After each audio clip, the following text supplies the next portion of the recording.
सात संगत जी, प्यार से कहना दान निरंकार जी।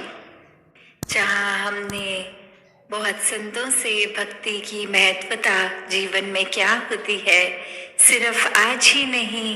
ये अगर हम देखें तो बाल अवस्था से जब स्कूल में भी पढ़ते हैं तो कैसे ये भक्ति मूवमेंट, ये सूफी मूवमेंट, ऐसे इत्यादि, ये जो भी एक स्पिरिचुअल अवेकनिंग के लिए जब जब भी जैसा युग जैसा समय रहा तो वो स्कूलों में थ्योरी रूप में भी एक ये पढ़ाया गया कॉन्सेप्ट, पर जीवन में ये जीते जी सिर्फ कॉन्सेप्ट और पढ़ाई की एक समझ की तरह नहीं, पर भक्ति तो उस अवस्था को जीने का नाम है कि हम किस में एक अगर भक्ति भरे जीवन में पल पल जब आनंदित होते हैं तो फिर ये रूह हर समय मीराबाई की तरह नाचती भी है। एक गंभीर अवस्था एक उसमें भी रह सकती है, फिर भी आनंद का एक उत्सव ये जीवन भर चलता रहता है। तो इस अवस्था तक पहुंचने के लिए वो बात कि सबसे पहले जहाँ ब्रह्म ज्ञान को एक जीवन में सही मायने में समझकर इस निराकार के एक दर्शन करके इसको जब तक खुद देखेंगे नहीं तब तक फिर इससे प्यार होना पॉसिबल नहीं होता। और भक्ति जो पूर्ण तरीके से ज्ञानी भक्तों की सबसे उत्तम और वो प्रेमा भक्ति ही, तो कैसे ये आज चाहे हमने भक्तों के नाम भी सुने कि अपने जीवन में सिर्फ मिशन के ही नहीं, पूरे संसार में एक जो परमात्मा और भक्त का रिश्ता, ये भक्ति, और कैसे भक्ति को सही मायने में जिन्होंने जिया वो ही प्रेरणादायक, उन्हीं के नाम फिर एक आज संसार उनका गुणगान भी जहाँ कर रहा है। और अगर हम मिशन के इतिहास में भी देखें तो चाहे वो नाम तो चुनिंदा नाम ही लिए गए एक उनके जीवन में, क्योंकि उस समय जैसे अगर आज हम संतोष सिंह जी का भी नाम सुन रहे थे, ये समागम भी पहले सरोवर के अंदर ही होना, तो वो एक बात कि किस तरह अपने जीवन में सब एक हुक्म पे छोड़ के उस तरह उस अवस्था, उस सिचुएशन, उस जगह में जहाँ आज की डेट में तो देखें तो बहुत वो सरोवर कॉम्प्लेक्स में भी चाहे एक हरियाली रूप है और इतनी साफ सफाई सुंदरता, तो कैसे उस समय जो दलदल जंगल और बहुत कष्ट होता था, कैसे संवारने के लिए उसको वो रूप उनका वो भाव। तो बात ये कि उस समय अगर मिशन का एक ये दायरा कुछ चुनिंदा महापुरुष ही जुड़े हुए और वहाँ से एक ये रूप की वो सदगुरु ने डायरेक्टली किसी को बुला के कोई एक सेवा बता दी कि आपने यही करनी है, तो आज जो ये विस्तार इतना कि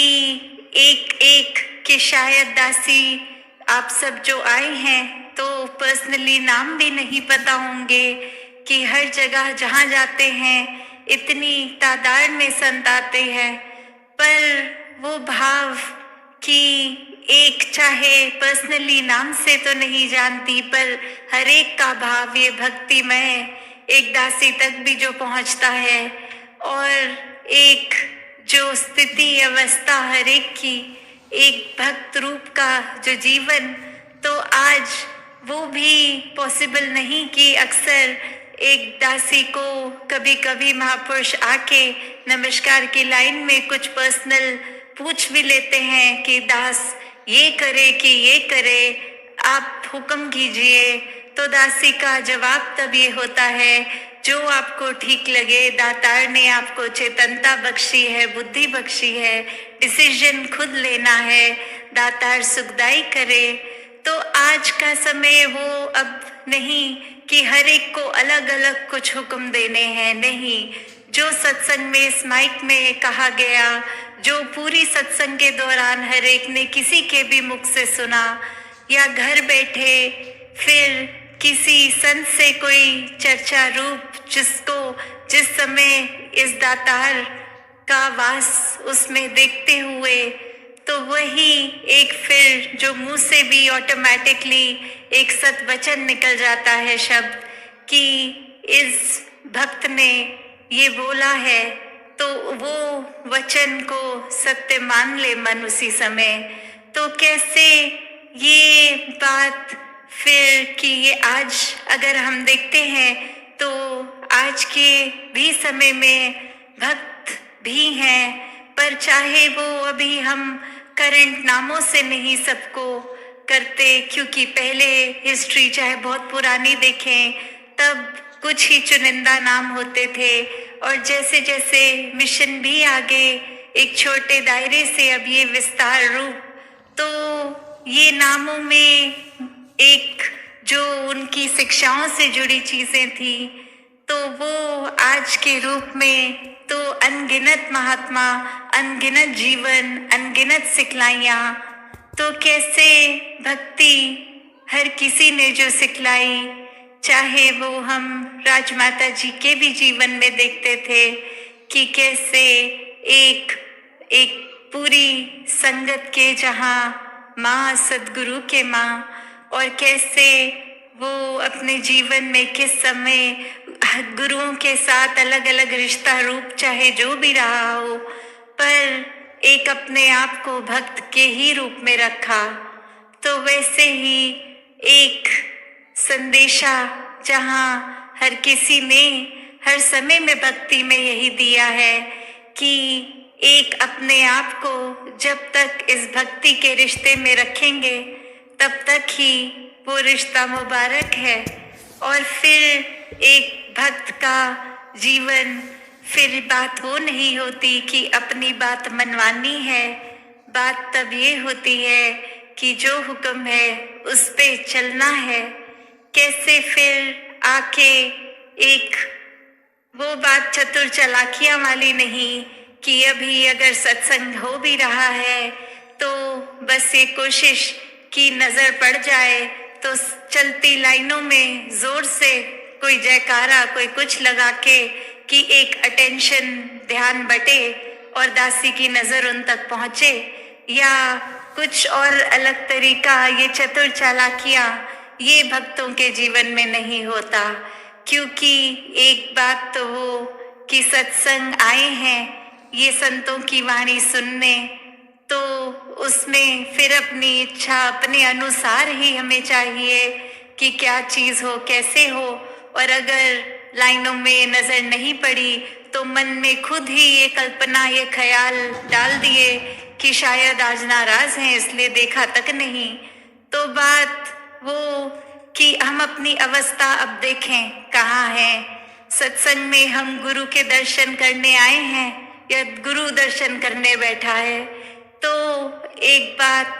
कि क्या हमने अपने जीवन में भक्ति को बना लिया है और क्या दरअसल भक्ति है। एक बहुत ही सरल मार्ग है भक्ति, एक बहुत ही एक गोइंग विद द फ्लो वाला भाव है भक्ति। कैसे भक्ति में हर किसी ने एक अपना समर्पण रखा है, अपनी आप को गवाने वाला भाव ना कि गिनवाने का। मन में अहंकार को जिसने किसी भी तरह, चाहे एक ऑब्वियस तरीका ना हो कि हाँ ये कोई बात बिल्कुल आउटराइट ऐसी है जिसमें ईगो किसी का एक हो, नहीं, छोटी छोटी बातें भी, कोई अगर डिस्कशन रूप भी हो रहा हो तो कैसे अपने पॉइंट ऑफ व्यू को सबसे उत्तम दिखाने का अंदर से, जो उस डिस्कशन के बारे में या कोई भी टॉपिक चल रहा हो तो दिखाना कि बाकी जो चंद लोग बैठे हैं इस टॉपिक में उससे ज्यादा नॉलेज है, हमें करंट जो जो भी हो रहा है उसका भी पता है, पुराना इतिहास भी पता है। कैसे वो छोटी छोटी बातों में, जहाँ एक फिर वो हम अगर अनाउंसमेंट्स भी सुनते हैं कि जब सत्संग के बाद कि हर एक को पहल दी जाए, फिर भी ये बात कि नहीं पहले हम ही निकलें, तो अपने आप को खुद ही देख लें कि ये क्या भक्ति है। किस तरह भक्ति में तो ये दातार इस निराकार के दर्शन कराए गए और अब सारे बंधनों से मुक्त कर दिया गया, पर हम आज भी भक्ति को क्या बना बैठे हैं। हम कुछ अपनी आप ही खुद ही हमने कोई विचारधारा बना ली कि अगर हम अपने मिशन में देखें संपूर्ण अवतार वाणी, संपूर्ण हरदेव वाणी, जहाँ आज ये सत्संग में सभी ने इतने घंटों से और अभी भी इसके बाद भी जो सत्संग में हर एक के भाव श्रवण करने का एक मतलब, ये जो हर एक ने कहा कि इस जीवन में हमें भक्ति की बुनियाद पे अपनी सारी जिम्मेवारियों को भी निभाना है, हर समय भक्ति भी करनी है और समाज में भी एक अपना असर इस तरह हो कि हम पहले जहाँ अपने ऊपर सुधार का भाव लिए हुए खुद को सुधारते चले जाएं, वहीं साथ में एक प्रभाव समाज पे भी इस तरह रहे भक्तों का शुरू से ही कि अपना भी कल्याण है, औरों का भी कल्याण है। कोई भी काम भक्त किसी भी समय एक सेल्फिश होके सिर्फ अपने लिए नहीं करते। भक्तों को तो यही मन में होता है कि हर एक के दिल में ठंडक पहुँचे, हर एक के दिल में एक आराम हो, हर किसी के लिए एक भाव शुद्ध, हर एक कोई परमात्मा का ही रूप तो बहुत ही पूजनीय। किसी को भी भक्तों ने कभी चोट नहीं पहुंचाई और हमेशा भाव मन के ऐसे ही रहे कि अगर किसी को किसी तरह का दुख तकलीफ है भी तो कैसे वो दूर की जाए। और सबसे बड़ा जो परोपकार भक्तों का रहता है वो यही रहता है कि परमात्मा हमारे जीवन में आया है, हर एक के जीवन में आए। जो अभी तक इस परमात्मा को देखे नहीं है, जिन्होंने अभी तक ब्रह्म ज्ञान नहीं लिया,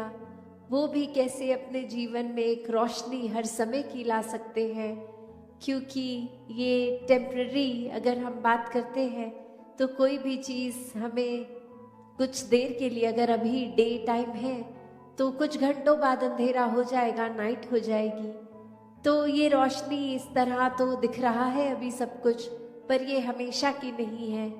पर जो परमात्मा है ये सच है, ये ट्रूथ है, ये ओमनी प्रेजेंट, ये निराकार, ये हर समय की सच्चाई है, हर समय की रोशनी है। भक्तों ने यही समझाया है कि जितना ज़्यादा इस परमात्मा के साथ मन को जोड़ेंगे, इसके एहसास में रहेंगे, हर काम में इसको शामिल करेंगे, तो फिर एक ये मन डामाडोल नहीं होता, मन में कोई उदासी, कोई खुशी के भाव अपना प्रभाव असर नहीं छोड़ते, क्योंकि प्राथमिकता इस मन ने परमात्मा को बना लिया है। और फिर ये प्रायोरिटी बेस जब इस परमात्मा को ही हर समय दिमाग में, दिल में रखते हैं, तो बाकी चीज़ों का असर उस तरह नहीं होता कि कोई अगर बिजनेस में नुकसान है तो एक डिप्रेशन की ओर मन जा रहा है, या फिर कुछ इतनी उपलब्धि मिल गई, अचीवमेंट मिल गई कि इतनी खुशी कि औरों के बारे में फिर सोचना ही छोड़ दिया, खुद में इतनी ईगो ले आए, एक अपने आप को बहुत ही इम्पोर्टेंट बना दिया। तो बात वही कि कैसे हर एक में, जहाँ हर किसी ने इस परमात्मा को देखना है, हर एक के अंदर वो कैपेसिटी है, वो पोटेंशियल है कि कैसे इस परमात्मा के सारे गुण, हम चाहे एक मनुष्य के शरीर में हैं, पर परमात्मा जैसे देवीय गुणों से हम युक्त हो सकते हैं, ह्यूमन वैल्यूज से युक्त हो सकते हैं। ये मन में कंपैशन, काइंडनेस, दया, क्षमाशील होना, एक मन में प्यार का भाव, प्रेम का भाव, ये लव, ये सरेंडर, ये ब्रॉड माइंडेड होना, हर एक को एक्सेप्ट करना, हर किसी के लिए वही भाव हो कि ये इंसान से बहुत कुछ हमें सीखने को मिल सकता है। दिल कारण ना ढूंढे कि कैसे किसी से भी नफरत की जाए, हर किसी से फिर वही बात जो अभी सत्संग में भी हम सुन रहे थे कि ये एकत्व जब इस्टेब्लिश हो जाता है, ये वननेस स्थापित हो जाता है, तो वो वननेस कोई उस बात की बात नहीं है कि हर कोई एक जैसा दिखे। एक फिजिकली तो हर किसी के शक्ल, आकार, फीचर्स एक बहुत ही अलग हैं। कोई किसी रीजन के होते हैं तो एक ज्योग्राफिकली रहने की वजह से उस तरह एक कल्चर और अपीयरेंस से खाना पीना वैसा हो जाता है, और दूसरे कहीं देश में, किसी और राज्य में, अपने देश में भी हो तो वो एक अपीयरेंस वाइज तो अलग हो सकते हैं। बट जो अभी कॉमन थ्रेड की भी बात हो रही थी कि ये परमात्मा ही है जो जहाँ पूरे ब्रह्मांड में है, एक वो कनेक्शन हमारी इस परमात्मा से जब है तो संसार के हर इंसान से हर कोई अपना है, हर एक में ही परमात्मा का वास। तो कैसे जब इस परमात्मा से प्यार हो जाता है, इस परमात्मा के अलावा फिर और कुछ दिखता ही नहीं है, हर एक में ही दिखता है, तो फिर ये भाव वही आ जाते हैं कि ये संसार बहुत ही सुंदर है, हर किसी में बहुत कुछ सीखने के लिए है, और किसी की फिर बात दिल पे चोट नहीं देती, क्योंकि फिर वही लगता है कि कोई वजह होगी, किसी का दिन अच्छा नहीं जा रहा होगा, शायद किसी की तबीयत नहीं ठीक कि इतनी इरिटेशन हो रही है, इतना तंग हो रहे हैं कि कुछ खराब हमें बोल रहे हैं। तो बात वही कि हर किसी के अंदर जब ये परमात्मा दिखता है तो एक अच्छाइयों को ही भक्त उठाते हैं, किसी की कमियों को इस तरह संसार के आगे नहीं उछालते। एक दिल में अगर वाकई ही एक कंसर्न है उस इंसान के लिए तो उस इंसान को डायरेक्टली जाके उसके पीठ पीछे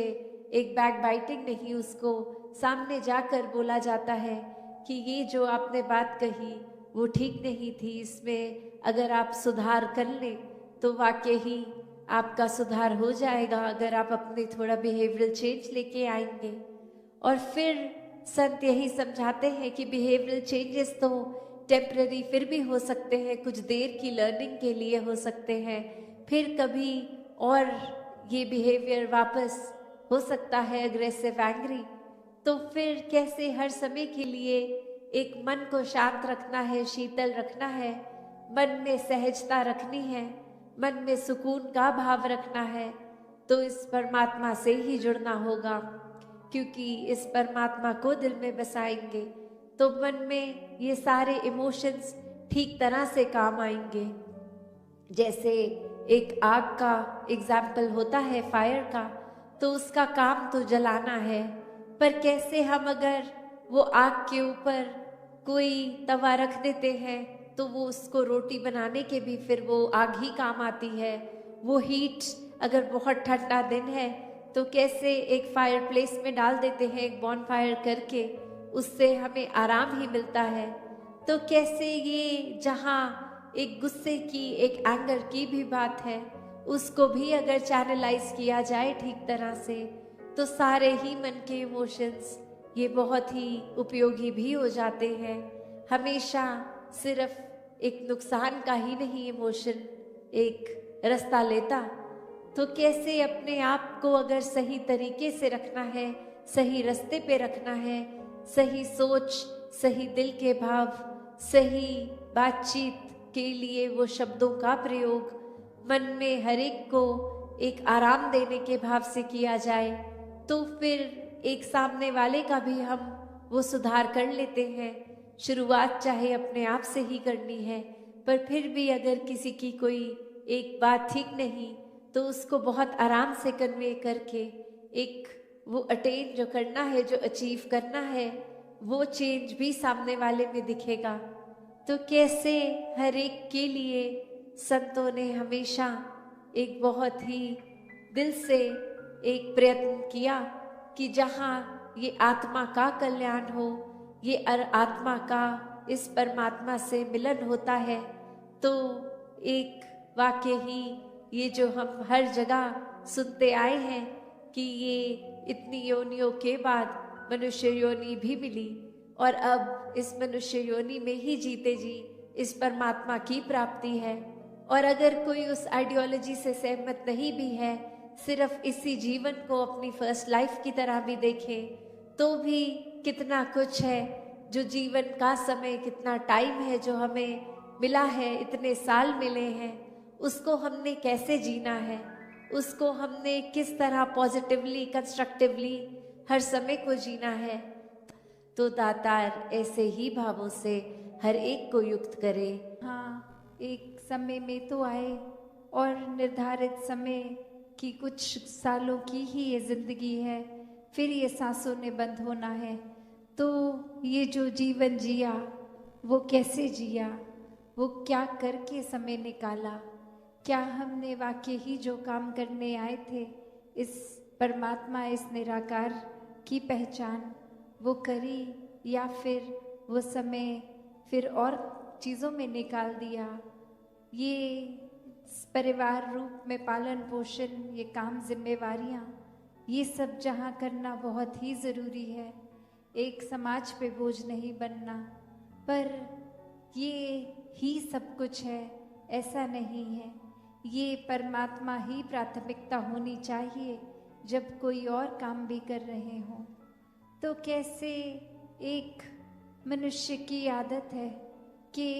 एक पास्ट की बात, एक फ्यूचर की बात ये लेकर वो स्ट्रेस लेना, एक बोझ ले लेना, जिस समय में हो वो समय का उस समय सदुपयोग करके कोई चीज़ अगर कर ली तो ही वो लाभदायक है। एक समय निकलने पर वो चीज़ खराब भी हो जाती है। जैसे एक हम उदाहरण ले कोई फल का, कि जिस समय वो ठीक है उसको उसी समय खा लेना तो ही शरीर के लिए फ़ायदा होता है, वरना तो वो सड़ जाता है, खराब हो जाता है, तो फिर उसको खाद में ही डालना पड़ता है, एक फेंक देना पड़ता है, वो शरीर में अब डालने के लिए पौष्टिक नहीं बचता। तो कैसे अपने जीवन में हर कोई ये समय का सदुपयोग करे, एक अपने दिमाग में हर किसी के लिए अच्छी सोच रखे, दिल में हर एक के लिए प्यार रखे। एक कहानी का सहारा लेके दासी ये बात रखना चाहेगी कि कैसे दो व्यक्ति एक बार नदी को पार करने के लिए जा रहे थे और उनको किसी ने कहा कि ये नदी आप जब पार कर लोगे तो किसी को भी आपने एक वो मदद रूप नहीं करना, एक अपना ही चलते जाना है, एक अपने आप का ही पूरा ध्यान रखना है।